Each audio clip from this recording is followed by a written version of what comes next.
So, yun na nga, di ba? Nauuso yung mga nakikita natin sa social media na awayan ng mga magbiyanan at ng manugang. Alam nyo yun? Napakaganda ng message na to. Kasi totoo naman na para magkasundo ang mga in-laws, kailangan pagpasyahan natin talaga na ah, gawin natin na tanggapin natin yung mga bagay na hindi na natin mapapalitan.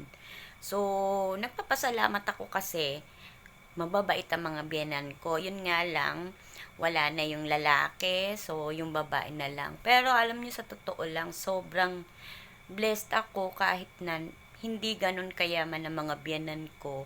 At least mayaman naman sila sa maganda at mabubuting asal. Talagang kahit na iba ang lahi ko sa kanila, talagang iginagalang nila yung lahing mayroon ako. At saka hindi sila katulad ng mga iba na ayaw sa ibang lahi. So, talagang napagpasyahan siguro ng biyenan ko na mahalin ako dahil mahal ako ng anak nila. So, ako naman, dahil sa mahal ko yung anak nila, mahal ko rin mga biyenan ko. So, lahat ng magagawa ko ay ginagawa ko. Kasi nga nasa pagpapasya ng isang tao yan.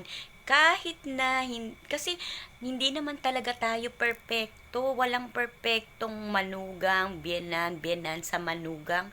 Walang perpekto. Pero nasa sayo na yan kung paano mo aayusin ang pagsasama ninyo ng biyenan mo.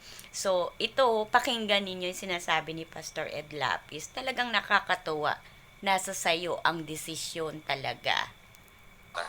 Mga magbiyanan, yung mga manugang na walang ginawa kundi pag-usapan yung kanilang biyanang babae at chismisin at reklamuhan ang mga kanilang mga kapwa. Alam nyo, meron akong dalawang kilalang babae na talaga namang huwaran. Pwede natin ipagpagawa ng monumento kung paano umibig sa kanilang biyanan. At hindi si Ruth yun, matagal na siyang yumao. Mga babaeng nandito ngayon sa ating kapaligiran na talaga namang pag silang nakakausap mo, parang dapat lahat ng tao magkabiyanan.